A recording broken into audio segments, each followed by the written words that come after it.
పెళ్ళైనా పండగైనా వేడుక ఏదైనా పట్టుచీరల ప్రత్యేక వేదిక వారాహి సిల్క్స్. పహల్గామా దాడి తర్వాత దేశవ్యాప్తంగా నిరసనలు మిన్నంటాయి. ముఖ్యంగా భారతదేశంలో ఉన్నటువంటి ముస్లింలందరూ కూడా దీన్ని తీవ్రంగా ఖండిస్తున్నారు. ఇలాంటి దాడుల పట్ల అలాంటి ఉగ్రవాదులను బహిరంగంగా శిక్షించాలంటూ కూడా తీవ్ర కంఠంతో వారు నిన్నటి నుంచి నిరసనల కార్యక్రమాలు కొనసాగిస్తున్నారు. సో దీనికి సంబంధించి ప్రపంచ దేశాలు కూడా ఈ యొక్క దారుణ ఘటనకు సంబంధించి ఖండిస్తున్నాయి.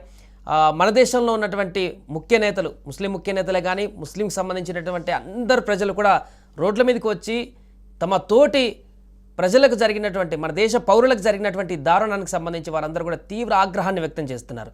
దీనికి సంబంధించి మనం మాట్లాడదాం. మనతో పాటు మైనార్టీ నేత ఫారిక్ సిబ్లీ గారు ఉన్నారు. సో నిన్న వారు కూడా నిరసన కార్యక్రమాలు చేపట్టడం జరిగింది విజయవాడలో. సార్ నమస్తే ఫారూక్ గారు. నమస్తే అండి.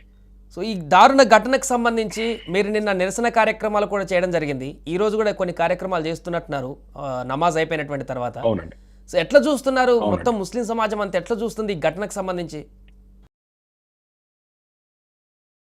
ఇక్కడ చాలా స్పష్టంగా ఒక విషయం మీకు తెలియజేస్తానండి. ఎందుకంటే ఇది ఎటు నుంచి చూసినా గానీ ముస్లింల పై ఒక అపనింద అనేది వేసే ప్రయత్నం ఏదైతే జరుగుతుందో దానికి అసలు ముందు ఇస్లాం ధర్మం ఏం చెప్తుంది, ఏదైతే ఇస్లాం ధర్మం ఉందో చాలా స్పష్టంగా ఇక్కడ జరిగినటువంటి అంశం ఏంటంటే దీనిలో ఎటువంటి జబర్దస్తి లేదు, ధర్మంలో ఎటువంటి జబర్దస్తి లేదు అని చెప్పేసి చాలా స్పష్టంగా ఖురాన్ తెలియజేస్తుంది. నంబర్ 1. మరి అలాంటప్పుడు వీళ్ళు జబర్దస్తి చేసి వాళ్ళని హతమాత్రం ఏదైతే ఉంచుకోండి, మళ్ళీ అక్కడ వాళ్ళు రెండో తప్పిదం చేశారు. రెండో తప్పిదం ఏంటంటే ఎవరైతే అమాయక ప్రజలు ఉన్నారో, అమాయక ప్రజలు సివిలియన్స్ ప్లస్ అది కాకుండా వారు అమాయకులు, వాళ్ళకి అసలు ఏంటి అగంశుభం తెలియదు, అటువంటి వాళ్ళని చంపడం ఏదైతే ఉందో దాని గురించి ఖురాన్ చాలా స్పష్టంగా 5వ అధ్యాయం 32వ వాక్యం సూరే అల్ మైదాలో ఏమంటుందంటే, ఒక అమాయక ప్రజల యొక్క ప్రాణాలను హరించడం సర్వమానవుని యొక్క ప్రాణాలను హరించటమే. ఫారూక్ గారు, ఒకటి ఆ ఉగ్రవాదులు మతం పేరుతో చేసినటువంటి మారణకాండకి ప్రధాన కారణం ప్రశాంతంగా ఉన్నటువంటి మన దేశంలో విద్వేషాలు రెచ్చగొట్టేటువంటి ప్రయత్నంలో భాగం అనుకోవచ్చా?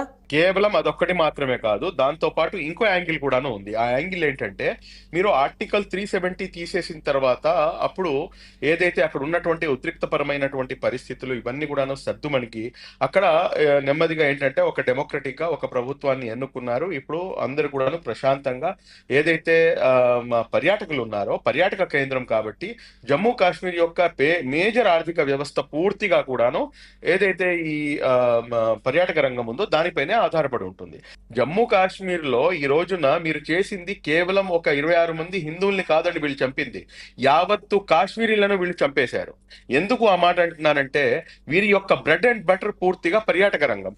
మరి అలాంటప్పుడు ఈ రోజున మీరు ఎవరు వెళ్తారండి పర్యాటకానికి? అక్కడికి ఇప్పుడు ఉన్న సిచ్యువేషన్ లో ఎవరైనా వెళ్తారా? కనీసం ఇంకో 6 నెలలైనా కానీ కనీసం పడుతుంది మళ్ళా సామాన్యమైనటువంటి పరిస్థితికి రావడానికి. కాబట్టి వీరు ఏదైతే ఈ పని చేశారో ఇది పిరికి పంద చర్య ఒకటైతే, రెండోది వీరు ఎవరైతే అక్కడ ఉన్నటువంటి కాశ్మీరీలు, ఈ కాశ్మీరు భారతదేశంది, మేము భారతీయులం, మేము భారతదేశంలో అంతర్భాగం అని చేసి నమ్మి వాళ్ళు జీవనం కొనసాగించడం మొదలు పెట్టారు.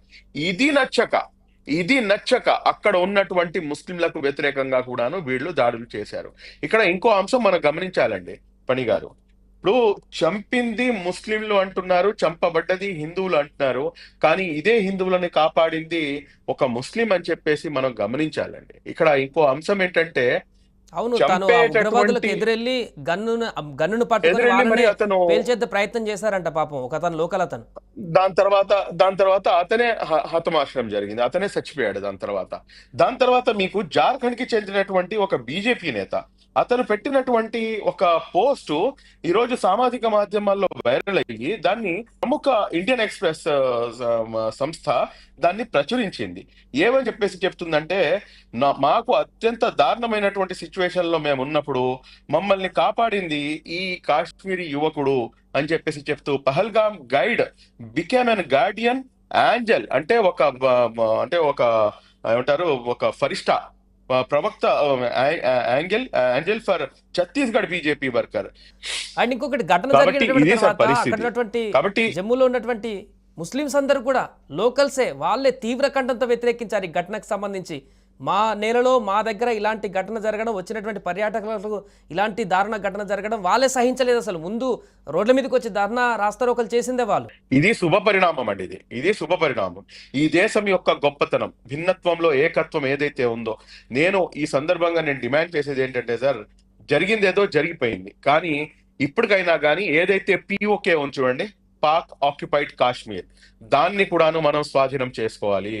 దాన్ని కూడాను స్వాధీనం చేసుకునే దిశగా మనం ముందుకు అడుగులు వేయాలి. పాకిస్తాన్తో ఇక్కడ ఉన్నటువంటి ముస్లింలకు ఎటువంటి సంబంధం లేదు. వాళ్ళని పూర్తిగా ఖండిస్తుంది భారతదేశంలో ఉన్నటువంటి ముస్లిం సమాజము. ఇంకో అతిపెద్ద అంశం ఏంటంటే, మీకు 2008లో అనుకుంటారండి, ఒక యాంటీ టెర్రరిజం ఒక ప్రోగ్రామ్ ఒకటి కండక్ట్ చేసి దాదాపు 600 మంది ముస్లిం మత పెద్దలు, మన దేశానికి చెందినటువంటి పెద్ద పెద్ద ఉలేమాలు, మత పండితులు, అన్ని మద్రసాలకు చెందినటువంటి వాళ్ళు కలిసి యునానిమస్ గా ఒక డిసిజన్ తీసుకుని ఒక ఫత్వా ఒకటి జారీ చేశారు. ఎవరైతే ఇటువంటి చర్యలకు పాల్పడతారో వాళ్ళు ఏ మాత్రం కూడాను ముస్లింలు కాదు అని చెప్పేసి. కాబట్టి ఇస్లాంతో ఈ టెర్రరిజానికి ఎటువంటి సంబంధం లేదు. అవును. అండ్ ఇప్పుడున్నటువంటి పరిస్థితుల్లో పాకిస్తాన్తో ఇంకా యుద్ధం తప్ప వేరే మార్గం లేదంటారా? ఎందుకంటే ఇలాగ ఘటనలు జరుగుతూనే ఉన్నాయి, గతంలో జరిగాయి, ఇంకా భవిష్యత్తులో కూడా జరిగేటువంటి అవకాశం ఉంది. సైలెంట్గా ఉంటే ఇక పర్మనెంట్ సొల్యూషన్ కావాలంటే ఇక యుద్ధం చేయాల్సిన పరిస్థితి ఏర్పడిందంటారా? ఒకటి సార్, ఇక్కడ ఉన్నటువంటి దేశంలో ఉన్నటువంటి ముస్లింలు కన్నెర్ర చేస్తే, నేను మా అందరి భారతీయుల గురించి చెప్పట్లేదండి, కేవలం ముస్లిం సమాజం అంటే మైనారిటీ సమాజం కన్నెర్ర చేస్తే పాకిస్తాన్ యొక్క రూపురేఖలు ఈ పటంపై ఉండవండి. ఇది మన అందరికీ తెలిసిన నగ్న సత్యం. ఒకవేళ కనుక వీళ్ళ యొక్క పరిస్థితి మారకపోతే, ఏదైతే అఖండ భారత్ అని చెప్పేసి ఇంతకు ముందు ఉండేదో అదే రకంగా పాకిస్తాన్ కూడాను అటువంటి బుద్ధి నేర్పించాల్సినటువంటి అవసరం ఉంది. కానీ ఇక్కడ గమనించాల్సినటువంటి అంశం ఏంటంటే, అక్కడ ఉన్నటువంటి సివిలియన్స్ ఎవరైతే ఉన్నారో వాళ్ళ యొక్క పరిస్థితి కూడాను చాలా డిఫరెంట్ గా ఉంటుందండి. మనం ఇక్కడ ఏ రకంగా అయితే మనం శాంతిని కోరుకుంటామో, అక్కడ ఉన్నటువంటి కొంతమంది సివిలియన్స్ కూడాను శాంతిని కోరుకుంటారు. ఎవరైతే రాజకీయ నాయకులు ఈ పని చేస్తున్నారో, లేకపోతే ఎవరైతే ఈ మిలిటెంట్స్ ఇటువంటి పని చేస్తున్నారో వాళ్ళకి వ్యతిరేకంగా వాళ్ళు ఉన్నారు. కాబట్టి వీరి యొక్క ఆర్థిక వ్యవస్థ నడ్డి ఇరగొట్టే విధంగా ముందు మనం ప్రణాళిక రచించాలండి. పాకిస్తాన్ ఆల్రెడీ చాలా ఆర్థిక పరమైనటువంటి సంక్షోభంలో ఉంది. ఆ సంక్షోభాన్ని మరింతగా పెంచే దిశగా ఆల్రెడీ 140 రూపాయలు అంటండి వాటర్ బాటిల్, మిల్క్ 1 లీటర్ వచ్చేసి మీకు దాదాపు 300 రూపాయలు అంటండి.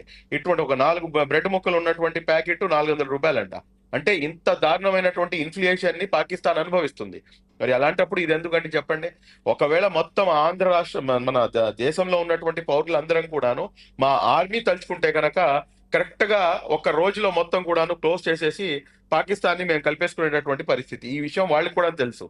కానీ కావాలని చెప్పేసి, అంటే ఈ కుట్రలకి నేను ఏమంటానంటే, ఇది ఒక కుట్ర అండి. ఈ కుట్రలో వాళ్ళు పన్నినటువంటి పన్నాగంలో మనం పడకూడదు. వాళ్ళ కుట్ర ఏమిటంటే, ఇక్కడ పరిస్థితుల్ని అనిశ్చితం చేయాలి.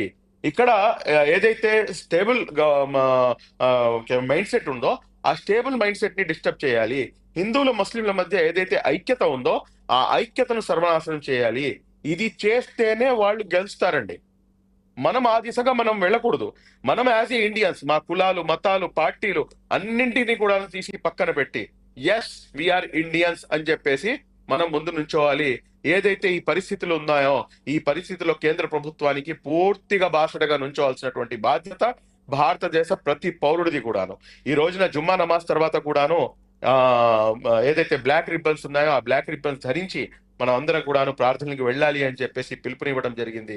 కాబట్టి ఈ పరిస్థితుల్లో ఏంటంటే సార్, 100% ఏదైతే భిన్నత్వంలో ఏకత్వం ఉందో, ప్రపంచ దేశాల్లో భారతదేశానికి ఉన్నటువంటి ఏదైతే డిఫరెన్స్ ఉందో ఆ డిఫరెన్స్ ని మరలా మనం పునర్నిర్వచనం ఇవ్వాల్సినటువంటి బాధ్యత ఉంది.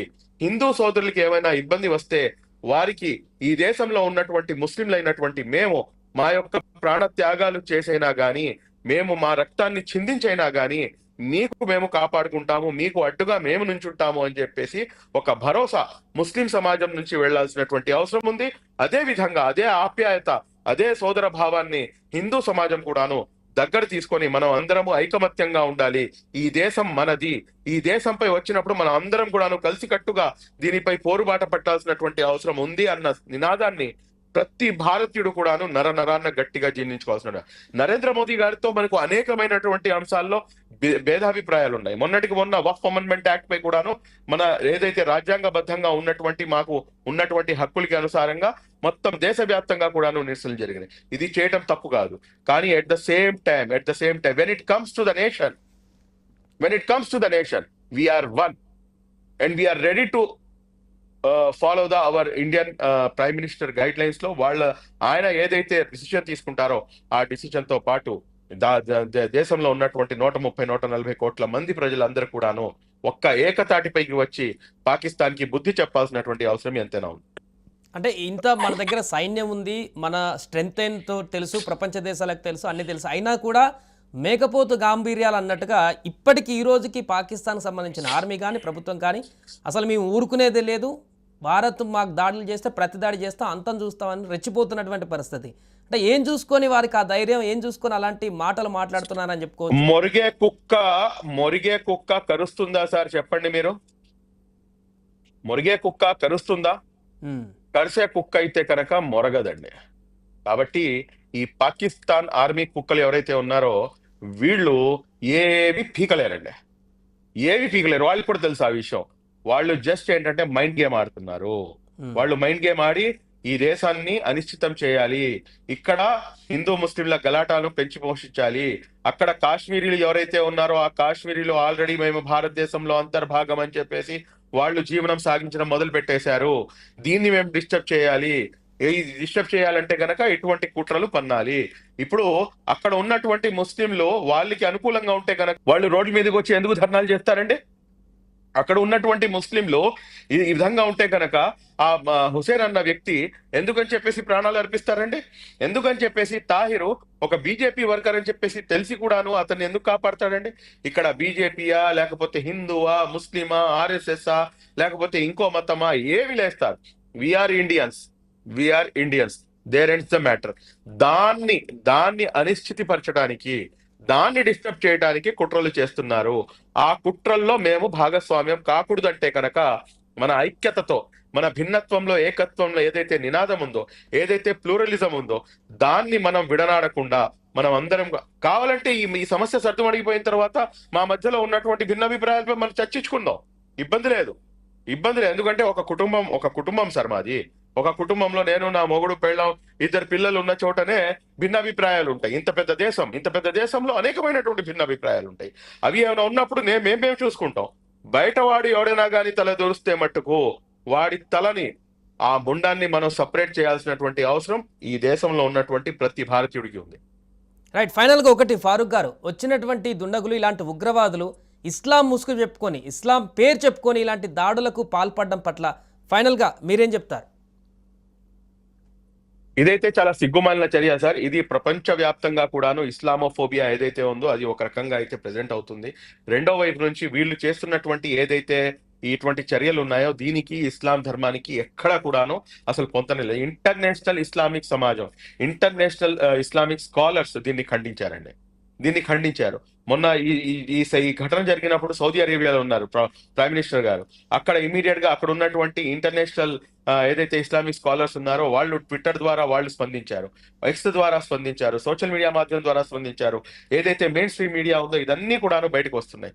ఈ రోజున నేను ఒకటే చెప్తాను సార్, ఉగ్రవాదానికి మతం అనేది లేదు. వారికి ఒకటి అదే వాళ్ళ మతం ఏమిటంటే హింస. వాళ్ళకి కావాల్సింది ఏంటంటే ఏదైతే ఇక్కడ ఉన్నటువంటి అనిశ్చితిని, ఏదైతే సోదర భావం ఉందో దీన్ని డిస్టర్బ్ చేయటం. కాబట్టి వీళ్ళు ముస్లింలు ఏమాత్రం కూడాను కాదు. ముస్లిం అన్నవాడు శాంతిని కోరుకుంటాడు. ముస్లిం అన్నవాడు ప్రవక్త ముహమ్మద్ సల్లల్లాహు అలైహి వసల్లం గారి యొక్క శిష్యులు అవుతారు, వాళ్ళు వారి యొక్క ఉమ్మతి అవుతారు. మీరు ఇక్కడ గమనించాల్సినటువంటి ఇంకో అతి ముఖ్యమైనటువంటి అంశం అదేమిటంటే ఏదైతే ఖురాన్ గ్రంథం ఉందో ఈ ఖురాన్ గ్రంథము కేవలం ముస్లింల కోసం అని చెప్పేసి పంపించబడలేదు సార్. ఈ ఖురాన్ గ్రంథం అనేది యావత్తు మానవాళి కోసం పంపించబడింది. ఇది ఒకటైతే, రెండోది ఎవరి పేరు తీసుకుంటే గనక మేము మా ప్రాణాలను, మా యొక్క పిల్లల ప్రాణాలను, మా యొక్క ఆస్తిని, మా యొక్క సంపదను, మా యొక్క ప్రతి దాన్ని కూడాను మేము తృణప్రాయంగా త్యాగం చేయడానికి సిద్ధంగా ఉంటాము. ఆ పేరే కారుణ్యమూర్తి మహమ్మద్ ప్రవక్త సల్లల్లాహు అలైహి వసల్లం. ఆయన గురించి ఖురాన్ చాలా స్పష్టంగా తెలియజేస్తుంది. అదేమిటంటే మేము మీకు ఈ ప్రపంచానికి ఈ మానవత ఈ మనుషులందరికీ కూడా మేము కరుణామయుడుగా మిమ్మల్ని పంపించడం జరిగింది అని చెప్పేసి. కేవలం ముస్లింల కోసం ఆయన రాలేదండి. ఆయన ఈ ఖురాన్ అనేది వచ్చింది, అవతరించింది కేవలం ముస్లింల కోసం ఏమాత్రం కాదు. ఇది ముస్లింల సొత్తు కాదు, ఇది యావత్తు మానవతాకు వాదుల కోసం, యావత్తు మనుషుల కోసం, యావత్తు మానవతా సమాజం కోసం ఇది అవతరించింది అన్న సంగతి మనం గ్రహించాలి. ఇన్ని విషయాలు ఇంత స్పష్టంగా తెలియజేస్తున్నా కూడా కానీ ఎవరైతే వీళ్ళు ఇస్లాం ధర్మానికి అడ్డుగా ఉండి ఏ రకంగా అయితే ఈ విధంగా ఈ ఉగ్రవాద చర్యలకు పాల్పడుతున్నారో వీరు ముస్లింలు కాదు కాదు కాదు. 100% sir. Right, thank you Farooq గారు. సో మొత్తానికి అది ప్రస్తుతం దేశవ్యాప్తంగా ఉన్నటువంటి ముస్లిం సమాజం అంతా కూడా ఈ ఘటనను ఏకకంఠంతో ఖండిస్తున్నారు. ఇలాంటి దాడులు చేసిన ఎవరైనా ఎలాంటి మతం ముసుగు అని చెప్పుకున్నా కూడా వారిని ఖచ్చితంగా శిక్షించాల్సిందే. అలాంటి మతం అనేదే ఉండదు ప్రపంచంలో, మనుషులను చంపేటువంటి మతం అంటూ కూడా తీవ్ర నిరసనలు కూడా వ్యక్తం చేస్తున్నారు. దేశవ్యాప్తంగా ఈ రోజు కూడా నిరసన కార్యక్రమాలు చేపట్టబోతున్నారు. అండ్ ప్రపంచ దేశాలు కూడా భారత్ ఎలాంటి యాక్షన్ తీసుకోబోతుంది ఈ ఉగ్రవాదుల దాడులకు సంబంధించి అనేటువంటి అంశం పైన కూడా ఆసక్తిగా ఎదురుచూస్తుంది. సుమన్ టీవీలో మీ పర్సనల్ అండ్ బిజినెస్ ప్రమోషన్స్ కోసం కింది నెంబర్కి కాంటాక్ట్ చేయండి.